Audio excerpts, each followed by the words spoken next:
Welcome, ladies and gentlemen, to the Dreams of Wind Project. I am your hostess, Catherine Ann Schaefer, and today we'll be reading an excerpt from Streams of Change. Let us begin, shall we? When Friday the next week rolled in, and when class was done, Clipchamp confronted me at the desk where I sat. Amber, we have a free weekend ahead of us, you know. Clipchamp put her hands on her hips. I say we should go look for that building. Building? I began to ask. Oh, that HQ building that Rain wanted us to find. By the way, let's not mention specific names while other students are still around. We don't want them peeping in. Yes, that one! Amber, we have to help out you-know-where. We have to put a stop to you-know-who. I sighed and laced my hair with my fingers. I hadn't been looking forward to going on this crazy mission. This strange but possibly true mission.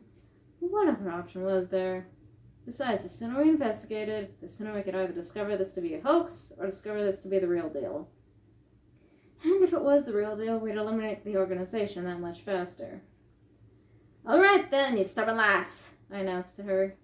But how do you propose we even begin searching for the dang land or building? The land is underground, and I doubt the building necessarily has a sign above their front door advertising who they are. We can use the clues that Rain left us, Clipchamp spoke in a matter-of-fact way.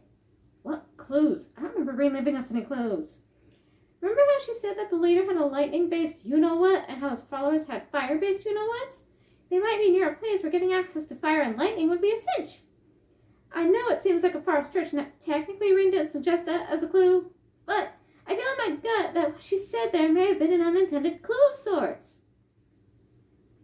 Now, where in Liverpool or nearby would access to both fire and lightning be a given? I couldn't believe I was entertaining this idea, but I had nothing else to go on. What about one of the docks? I asked. I know they were quite a ways away from the ocean, but I know that there's lots of shipping that goes on at docks. Electricity is needed for ships, along with things like gas and oil.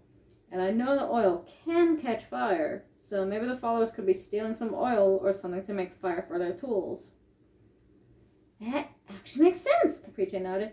But which dock should we investigate? Liverpool has quite a few docks. That's right, there are several docks. There's Albert Dock, Stanley Dock, Pierhead, King's Dock, Prince's Dock, and several other ones. Which one's closest to us, do you know? We looked around. We were the only students left in the room. We were clear to talk about the important details and use familiar names now. Well, we live in the southern part of Liverpool, so the closest dock to us would be Pierhead, I think. There are some really fancy buildings over there. Remember what Rain said about Overmind working for a kingdom that wants to rule the multiverse or whatever? How fitting it would be for a branch organization of a kingdom to be around fancy buildings that honestly look like they could be located in a kingdom, right? Clipchamp spoke up. Yeah, I see your point. I think Pierhead also has some famous company called the Isle of Man Steam Packet Company that they do business with, meaning loads of big ships in the harbor. And you know what?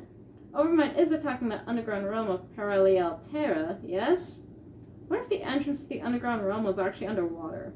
Overmind minions could be pretending to go scuba diving or some crap, when in actuality they could be diving into the realm to attack, I realized. We were on a roll now. We should check out Pierhead first, then, Clipchamp smiled. Agreed, I nodded. The more I think about it, the more sense it makes. Let's totally go. We live a ways away from there, but it's still closer than the other docks. We live about half an hour away from there. Maybe. I could easily get to it with Mom's car since I get my license tonight. Then we'll need to pack some supplies tonight, and then we'll meet up tomorrow morning. What time? Maybe around 8 or 9 in the morning? Sounds good to me. Let's meet up at the mall like always. We high-fived each other. Rain's words would get tested tomorrow. At the very least, I could go see the ocean again, and we could get away from both sets of our crazy Catholic parents. With that, the two of us exited our high school building and began to head home for the afternoon. I hoped that tomorrow would turn out okay, one way or another. As long as time wouldn't be wasted. And as long as our folks allowed this trip, what could go wrong? And that was an excerpt from Streams of Change. If you're interested in the rest of the book, follow the link in the description below to purchase it for yourself at Amazon. Thank you, and have a good day.